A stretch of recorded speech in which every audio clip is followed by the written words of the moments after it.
नमस्कार, मेरा नाम आलोक है। आप लाइव स्टीज देख रहे हैं। बिहार विधानसभा की 4 सीटों पर उपचुनाव की घोषणा हो चुकी है, रणभेरी बज चुकी है और 13 नवंबर को वोटिंग होनी है। नॉमिनेशंस की प्रक्रिया भी अब शुरू हो चुकी है। तो आप समझ सकते हैं, सबके दिल की धड़कनें बढ़ चुकी हैं। अभी तक सिर्फ प्रशांत किशोर ने ही अपने 2 उम्मीदवारों के नाम की घोषणा की है। हालांकि सभी दलों से उम्मीदवारों के नाम का चयन लगभग कर लिया गया है। इस वीडियो में आपको उन तमाम नामों का जिक्र करके बताएंगे, तमाम नामों की चर्चा करेंगे जिन पर मुहर लग चुकी है या कहीं कुछ संशय है, उसके बारे में विस्तार से बताएंगे। हमारे साथ रवि उपाध्याय जी हैं, बिहार के वरिष्ठ पत्रकार। सबके दिल की धड़कनें बढ़ चुकी हैं क्योंकि अब 1 महीना भी नहीं है वोटिंग को। 13 नवंबर को ही वोटिंग होनी है। झारखंड विधानसभा में भी सबको इंटरेस्ट है। 23 तारीख को रिजल्ट आना है। झारखंड में चुनाव होने हैं, महाराष्ट्र में चुनाव होने हैं और बिहार की 4 सीटों पर चुनाव होने हैं। वो सीटें हैं रामगढ़, जहां से सुधाकर सिंह विधायक थे, वो सांसद हो गए, उन्होंने इस्तीफा दिया, वो सीट खाली हो गई। इसके अलावा तरारी, जहां से सुदामा प्रसाद विधायक थे, इस्तीफा दे दिया क्योंकि वो सांसद हो गए, आरा से जीत के आ गए। इसके अलावा बेलागंज, सुरेंद्र यादव विधायक थे, उन्होंने इस्तीफा दे दिया क्योंकि वो सांसद हो गए, जहानाबाद से जीत गए। इसके अलावा इमामगंज, क्योंकि जीतन मांझी अब केंद्र में मंत्री हो चुके हैं, सांसद हो गए हैं गया से, तो उन्होंने इस्तीफा दिया, वो सीट खाली हो चुकी है। हम चर्चा करेंगे, शुरुआत करेंगे। पहले हम शुरुआत करते हैं इमामगंज सीट से। इमामगंज सीट जो है वो सुरक्षित सीट है, जहां से ये बात लगभग तय दिख रही है। अगर हम एनडीए फोल्ड की बात करें तो ये सीट जो है वो हम के पास जाएगी, हिंदुस्तानी अवाम मोर्चा के पास जाएगी। संतोष सुमन उसके राष्ट्रीय अध्यक्ष हैं। कल ही देर रात को बैठक हुई है पार्टी की, तमाम जितने वरिष्ठ अधिकारी थे, नेता थे, उनकी बैठक हुई है और लगभग ये तय दिख रहा है कि दीपा मांझी, जो संतोष सुमन की पत्नी है, वही उम्मीदवार होंगी। ये तय हो चुका है और अब जल्द नॉमिनेशन भी होना है। देखिए, निश्चित रूप से जो आप पहली लाइन में आपने एक बात कही कि औपचारिक रूप से ऐलान जो है सो एनडीए फोल्ड से नहीं किया गया है। होगा। या हाँ, वही कह रहे हैं। तो 4 सीट पर उपचुनाव होने हैं। डेट चुनाव का, नॉमिनेशन का डिक्लेयर हो गया। परिणाम किस दिन आएंगे यह भी डिक्लेयर हो गया। तो यह अब आप ऐसे हम लोग इसको देखें कि बंद एसी कमरे में जो है सो यह जो है सो अपने प्रत्याशियों का ये लोग चयन नहीं कर सके। एसी कमरे में, एसी कमरे में ही अनाउंसमेंट हो रहा है ना। ये तो प्रशांत किशोर है, जन सुराज के संस्थापक, जो पब्लिक डोमेन में जाकर के जिस कॉन्स्टिट्यूएंसी में जहां पर जो उम्मीदवार होगा वहां पर वह अनाउंसमेंट कर रहा है। ऐसा तो हम लोग विदेशों में देखते हैं जब चुनाव बिल्कुल होते हैं। तो ये देखिए, माइंडसेट बदलना चाह रहे हैं लोगों का। प्रशांत किशोर ये एकदम नया एक्सपेरिमेंट, नई चीज बिहार की राजनीति में कहें या देश की राजनीति में कहते हुए एक मिसाल बनते हुए दिखाई पड़ रहे हैं। आप देखिए कि जिस तरीके से बेलागंज और इमामगंज की जो बात आ रही है, वो कहां वो कह रहे हैं, वो गया गए, गया में जाकर के मीटिंग कर रहे हैं, उस कॉन्स्टिट्यूंसी में जाकर के मीटिंग कर रहे हैं और पब्लिक जनता के बीच, आम आवाम के बीच वह अनाउंसमेंट कर रहे हैं। तो यह एक बड़ी बात हो रही, पहली बार ऐसा होता हुआ दिखाई पड़ रहा है। और देखिए एनडीए फोल्ड में देखिए या इंडिया फोल्ड में देखिए, अभी तक जो है सो कोई अनाउंसमेंट नहीं। हाँ, अंदर खाने में तय है, तय तमन्ना अंदर खाने में हो चुका है, बंद एयर कंडीशन वातानुकूलित कमरे में, कि किसको बनाना है। जैसे आपने कहा कि इमामगंज से दीपा मांझी, दीपा संतोष मांझी, सुमन की पत्नी है। संतोष सुमन की पत्नी, बिहार सरकार के मंत्री हैं संतोष सुमन, उनकी पत्नी है। वही नहीं, संतोष सुमन पार्टी के हिंदुस्तानी अवाम मोर्चा जो एनडीए ब्लॉक में है, एनडीए को वो जो है सो टेस्टेड और ट्रस्टेड पार्टनर है। घटक दल है। हाँ, अभी हाल ही में उनका फिर से और राष्ट्रीय अध्यक्ष भी है पार्टी के। बिहार और विधान परिषद अपनी में गए पत्नी हैं। को उनको वहां से सीट देना है। तो यह अंदर खाने में तय है, बट लेकिन औपचारिक रूप से ऐलान नहीं हो सका है। औपचारिक रूप से ऐलान नहीं हो पाया, लेकिन उम्मीदवार लगभग हाँ, एनडीए फोल्ड बिल्कुल से तय है। बिल्कुल। वहीं अगर हम प्रशांत किशोर की पार्टी की बात कर रहे हैं इमामगंज से, तो वहां पर जो शिशु रोग विशेषज्ञ हैं, आप नाम बताएंगे उनका? डॉक्टर जितेंद्र पासवान, डॉक्टर जितेंद्र पासवान, उनको उम्मीदवार बनाया गया बिल्कुल। है।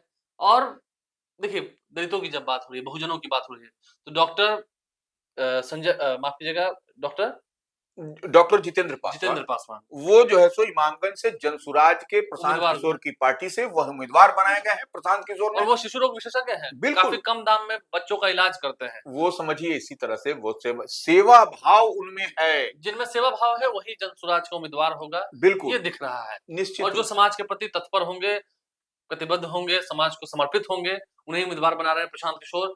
और आरजेडी की ओर से देखिए चर्चा है, एक बार याद होगा आपको, पत्थर तोड़ने वाली भगवतिया देवी को हाँ, लालू बिल्कुल प्रसाद यादव ने सदन भेजा था। बिल्कुल। उनके किसी रिलेटिव को चर्चा हो रही है, अभी तक तय नहीं है। नहीं तो जो कंफर्म खबर निकल जा रही है, उदय नारायण चौधरी विधानसभा के अध्यक्ष रहे हैं, पूर्व विधानसभा अध्यक्ष हैं। उदय नारायण चौधरी आरजेडी के नेता हैं, पहले जेडीयू में थे, अब आरजेडी में है, क्योंकि इस साल वो लोकसभा चुनाव भी नहीं लड़ पाए। और इमामगंज से वही चुनाव जीते थे। 2000 में, 2005 में, 10 में, 15 में वो हार गए थे वहां चुनाव। ठीक है। लेकिन उदय नारायण चौधरी को वहां से उम्मीदवार बनाए जाने की चर्चा है आरजेडी की ओर से।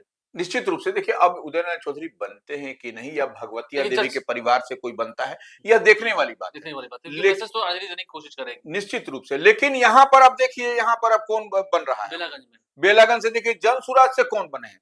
मोहम्मद खिलाफत हुसैन, जो प्रोफेसर भी हैं प्रोफेसर भी और वहीं के रहने वाले हैं।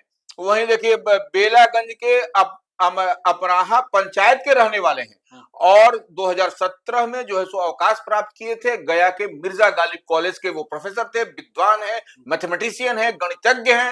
उनको प्रशांत किशोर ने उम्मीदवार बनाया है। तो यह निश्चित रूप से एक समाज में मैसेज, देखिए जीत हार की हम गारंटी नहीं ले रहे हैं, ना आप ले रहे हैं, ना कोई ले रहा है। चुनाव होना है, तो प्रचार प्रसार होना है, लेकिन कौन जीतेगा कौन हारेगा। प्रशांत किशोर ने एक नया एक्सपेरिमेंट तो बिहार में किया है, क्योंकि वह आपके बच्चे, हमारे बच्चे, बिहार की भविष्य जिस पर निर्भर करता है, उसके लिए वह ऐसे ऐसे उम्मीदवार को तलाश रहे हैं और ऐसे उम्मीदवार को दे रहे हैं जो समाज को समर्पित है, जो समाज निश्चित के लिए रूप उन्होंने से। बहुत कुछ दिया है, योगदान दिया बिल्कुल है। बिल्कुल। वहीं अगर हम एनडीए फोल्ड की बात करेंगे, बेलागंज की बात करें, तो मनोरमा देवी जो कि एक्स एमएलसी रही हैं, बिंदे यादव की पत्नी रही हैं, उनका भी उस एरिया में काफी दबदबा है। विधानसभा चुनाव लड़ी थी, क्योंकि वहां से लोजपा चुनाव लड़ गई थी, इसलिए उनकी चुनाव में हार हो गई। खैर बिल्कुल। वो बात अलग है, समीकरण अलग है, एमएलसी रही हैं। देखिए उनके नाम की चर्चा है, उनके नाम की चर्चा है एनडीए की ओर से, क्योंकि बेलागंज की जो सीट है वो जेडीयू के खाते में जा रही है। बिल्कुल। तो वो मनोरमा देवी के नाम की पूर्व विधान परिषद की सदस्य हैं, उनके नाम की चर्चा है, और उन्हीं को बनाने की कम से कम है कि मजबूत तैयारी है। तैयारी है। वहीं अगर हम आरजेडी की ओर देखें, तो आरजेडी की ओर सुरेंद्र यादव के जो बेटे हैं, जो कि आरजेडी के एमपी हो गए हैं अब जहानाबाद से,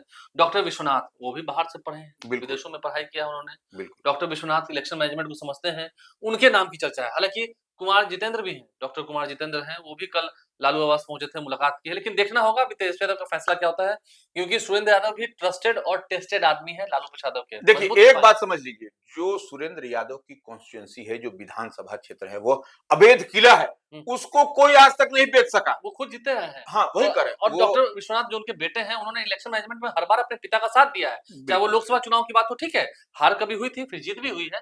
डॉक्टर विश्वनाथ भी उनके साथ कदम से कदम मिलाकर चलते रहे और सीखा है, संघर्ष सीखा है। देखिए वही हम कह रहे हैं कि जो बेलागंज की सीट है, वह सुरेंद्र यादव और लालू प्रसाद यादव की वह जो है सो गढ़ है। उसमें आपको वह ऐसा किला है कि आप उसको बेध नहीं सकते, सेंधमारी करने नहीं देंगे। हाँ, नहीं करने देंगे निश्चित रूप से। और वहां पर लड़ाई बहुत जोरदार कांटे की, मनोरमा देवी हो जाएंगे उधर से, इधर से डॉक्टर विश्वनाथ हो जाएंगे। बिल्कुल बिल्कुल। देखना होगा, क्योंकि अभी औपचारिक ऐलान नहीं हुआ, लेकिन लगभग लगभग आपको बता रहे हैं कि उम्मीदवारों का चयन तो कर लिया है पार्टी ने, घोषणा कभी भी कर दें। लेकिन जनसुराज की ओर से कौन? जनसुराज की ओर से आपने बता दिया है। हाँ, आपने तो पहले चर्चा कर दी है। वही। लेकिन जनसुराज ने अभी 2 सीटों पर उम्मीदवार नहीं भी दिए हैं, एक है तरारी, एक है रामगढ़। अब जरा तरारी की सीट पर आते हैं। तरारी की सीट पर यह बात तय है कि एनडीए फोल्ड की अगर बात करें, सुनील पांडे जो कि पहले राष्ट्रीय लोजपा के साथ थे, पशुपति पारस के साथ थे, वो अब बीजेपी में आ गए। पिछले महीने ही सितंबर के महीने में वो आ गए, ज्वाइन कर लिया उन्होंने, उनके बेटे ने।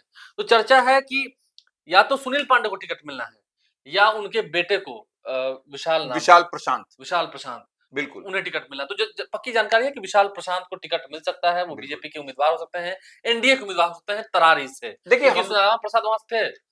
जितनी बात छन करके आ रही है, वो भाजपा नेतृत्व से, वो इंटरनल सोर्सेस से यह पता चल रहा है कि तरारी विधानसभा सीट से आपको विशाल प्रशांत को भारतीय जनता पार्टी उम्मीदवार बनाने जा रही है। हर जगह मतलब नेताओं के परिवार का दबदबा है। हाँ, चाहे हम मनोरमा देवी की बात करें, देखिए मनोरमा देवी के बेटे भी हैं। नहीं, अब रामगढ़ देख लीजिए ना, रामगढ़ आइए, रामगढ़ देख लीजिए। रामगढ़ में भी जगदानंद सिंह के जो बेटे हैं, अजीत कुमार सिंह, उनके उम्मीदवार बनाए जाने की चर्चा है, पुरजोर चर्चा है, वही उम्मीदवार होंगे, ये बात पक्की मान लिया है रामगढ़ सीट पर। अब हम तरारी सीट की बात करें, तरारी सीट पर एक तरफ जहां सुनील पांडे के बेटे होंगे, देखना होगा प्रशांत किशोर किसे लड़ाते हैं।